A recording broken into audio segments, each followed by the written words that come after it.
आनंद मठ। आनंद मठ और ऋषियों की अनमोल धरोहर को संजोएं।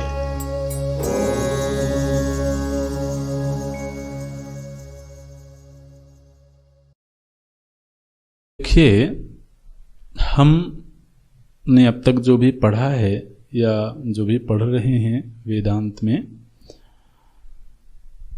उसमें हम एक तो ये देखते हैं कि ब्रह्म के लक्षण बताए जाते हैं। ब्रह्म ऐसा है, ऐसा है, ऐसा है। लेकिन जब भी हम ब्रह्म के लक्षण पढ़ते हैं तो हम ब्रह्म को क्या मान के पढ़ते हैं कि ब्रह्म एक वस्तु है ना, जो कि परोक्ष है और वो इन लक्षणों से युक्त है।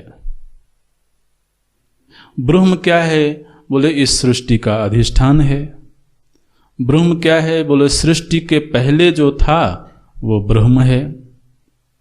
ब्रह्म क्या है? बोले जिससे सृष्टि पैदा हुई है।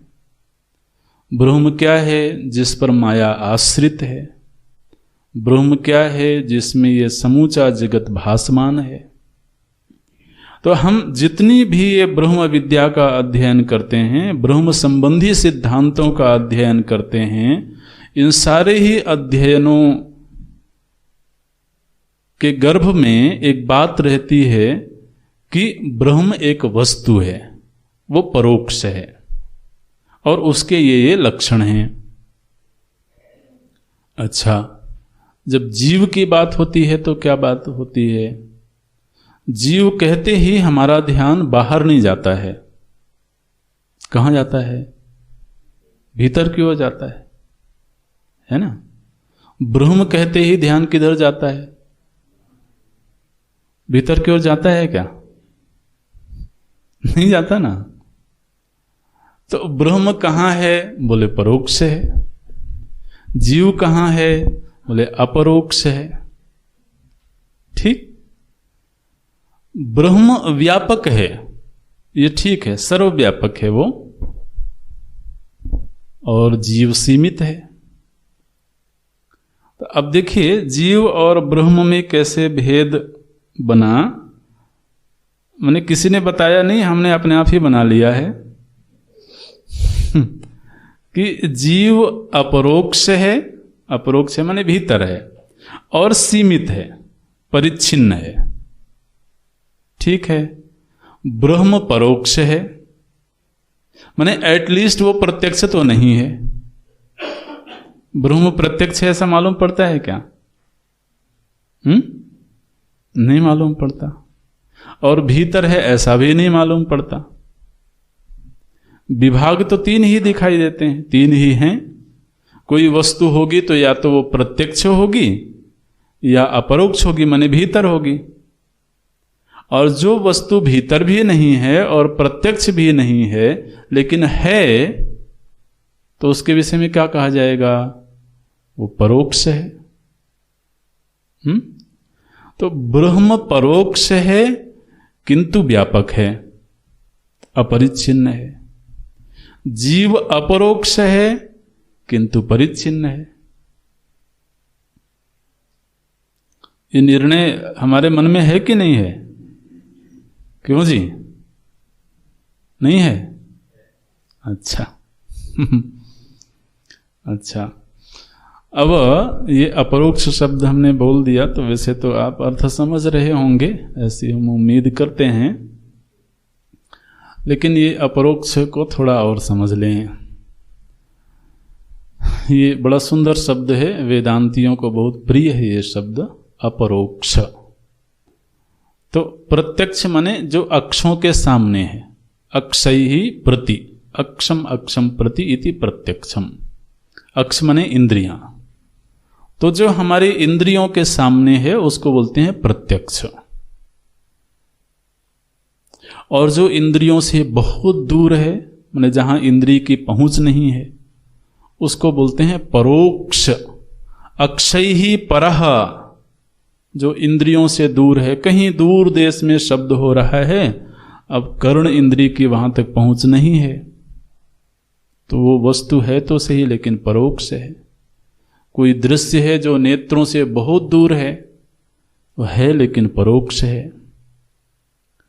तो हमें प्रत्यक्ष का ज्ञान करना हो तो इंद्रियों का सहारा चाहिए, और परोक्ष का ज्ञान करना हो तब भी इंद्रियों का सहारा चाहिए अन्य उपकरणों के माध्यम से।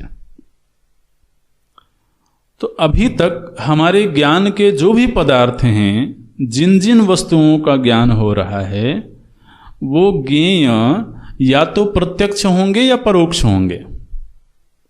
ठीक है ना। हमारे जानने के जो भी विषय हैं वो विषय दो जगह ही होंगे, या तो वो प्रत्यक्ष हैं या परोक्ष हैं। अच्छा, अब हमारे भीतर एक ऐसा ज्ञान भी है जो ना तो प्रत्यक्ष है और ना परोक्ष है। हमें अपने होने का ज्ञान है ना, सभी को है पक्का। तो हमें जो अपने होने का ज्ञान है कि मैं हूं, ये जो मैं है ये प्रत्यक्ष है क्या?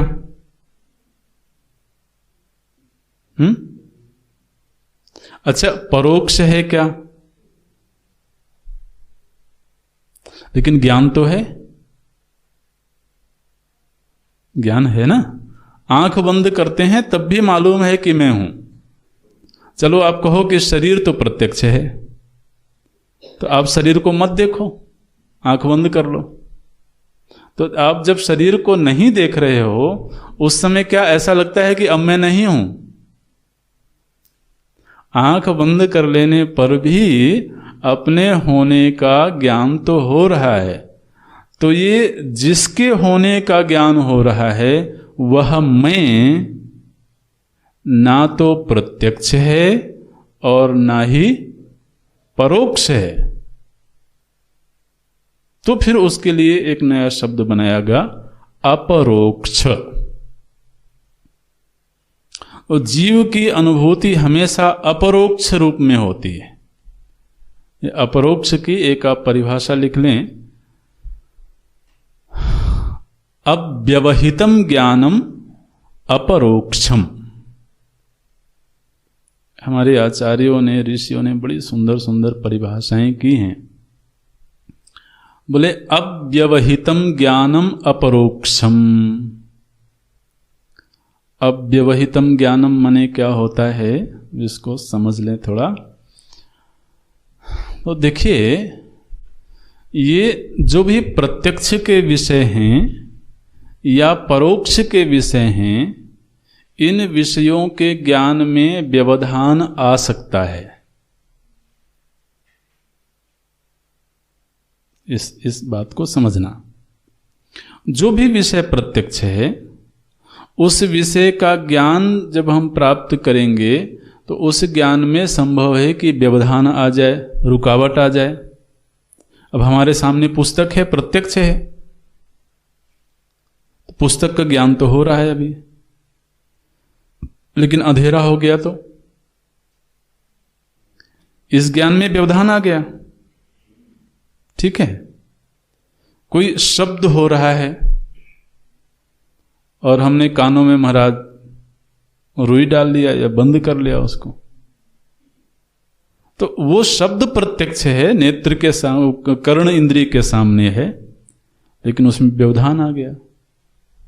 तो प्रत्यक्ष और परोक्ष, इन दोनों ही ज्ञानों में व्यवधान आ सकता है।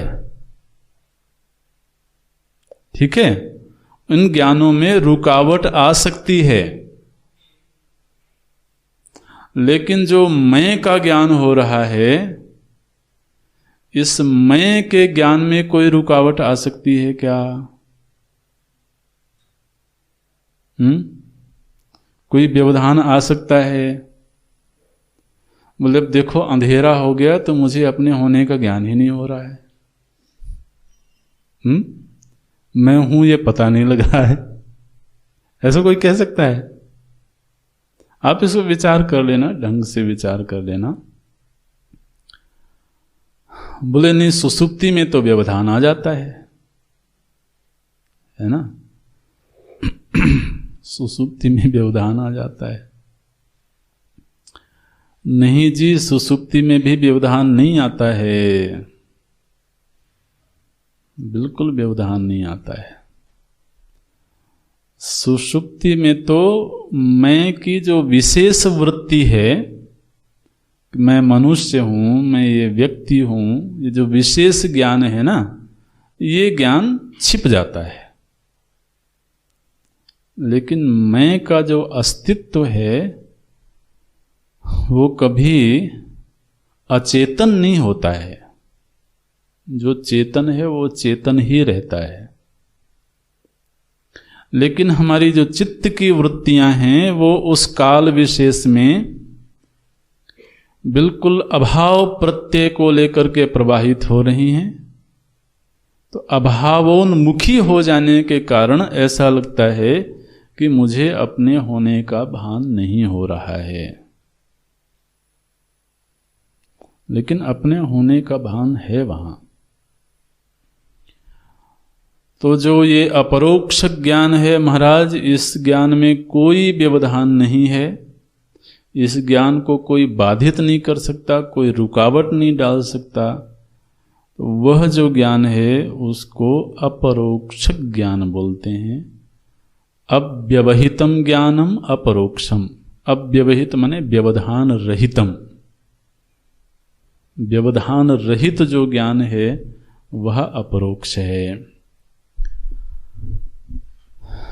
तो वेदांत ने ये कहा कि यह जो अपरोक्ष जीव है, अपरोक्ष आत्मा है, वह असल में ब्रह्म ही है।